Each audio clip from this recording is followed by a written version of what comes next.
Are we going to hit condo Crazytown? Like, are we? What the hell am I talking about? All right, let me tell you what I'm talking about. The condo market is a huge market in Toronto and Vancouver.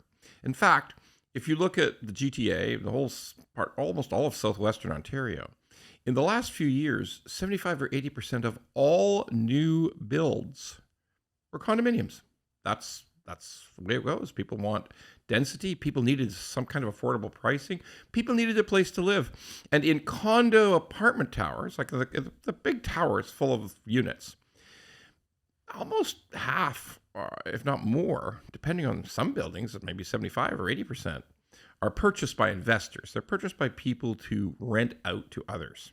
So that's the basis of it. So it's the greatest element of our building capacity, of our residential capacity in southwestern Ontario and big chunks of Vancouver, Lower Mainland, even Victoria.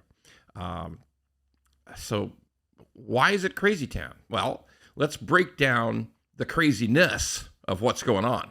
First of all, in British Columbia and in Toronto, there has been, and now by the federal government, there has been a sustained attack on Airbnb. Okay? Do I feel bad about that? No, not really. No, I don't. But that's a video for another day.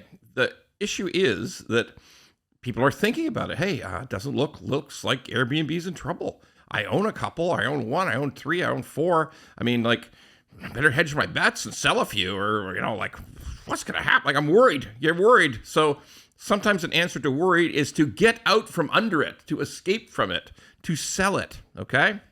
So that's an element of condo Crazytown. Another element is assignment sales. Now, there's been lots of good coverage on this. The real expert on this is Jordan Skrinko. He's terrific on this whole subject.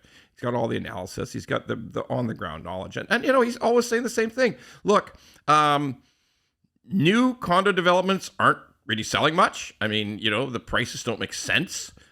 There's a million reasons for that. Time for another video. But right now, it ain't looking good for the new stuff. And for the stuff that's coming on stream that was bought 4 years ago, that's coming due now and coming due next year, some of it's fine. Some of it's cheap enough that it makes sense to own.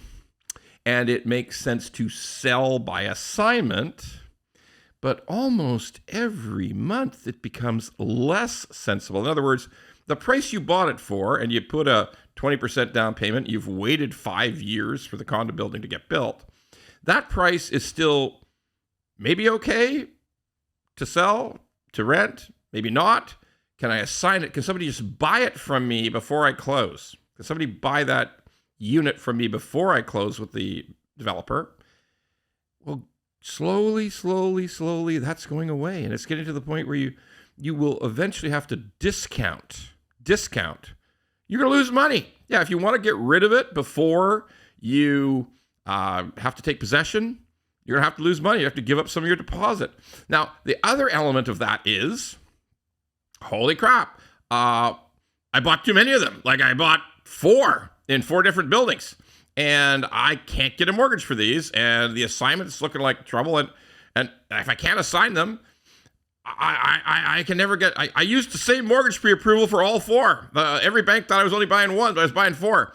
Yes, people say, "Oh, you're making this up, Ron." Oh no, I am not making this up. I am 1,000% not making this up. Now, was it everybody? No. Was it some people? Absolutely. And those people are in trouble. I mean, you can't get a mortgage. It just doesn't work. Everybody finds out that you're closing. You have to close on one, and then pretty soon, boom, that's on the credit bureau. So yeah, it's a problem. All right.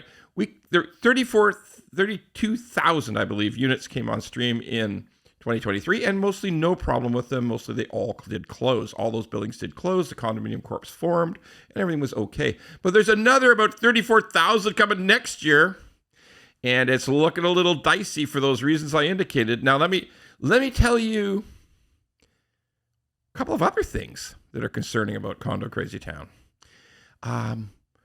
Apparently, there's been a stall in the growth of renters. Like, it was wild over the spring and summer of this year, and people needed places to rent, and we know all about immigration, and we're familiar with all that, and we just saw rents going up and up and up and up. Apparently, suddenly, people are offering units for rent and no takers.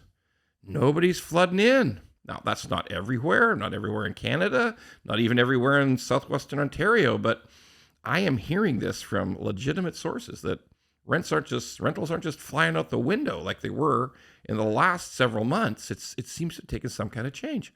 What could that change be? Could it be a recession? Could it be people are worried? Could it be, hey, I'm a temporary worker. I don't like the way this is headed. They just let me go from my job, and I'm a temporary worker anyway. I'm just going to go back to the country I came from.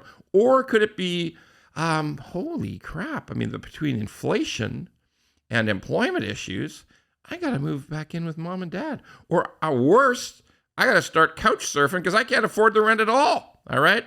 That's a version of recession hell, right? And like I told you, 45% of all of these new condos, of everything that's coming on stream that people need to take possession of, is owned by investors. So if there's trouble in rental land, there's Condo Crazytown, all right? If you don't get the renter, if you can't assign, like it's literally a possible disaster. I'm not saying it's true. I'm not sure it's going to happen, but there are some real cracks in that market. And all I can tell you is watch out.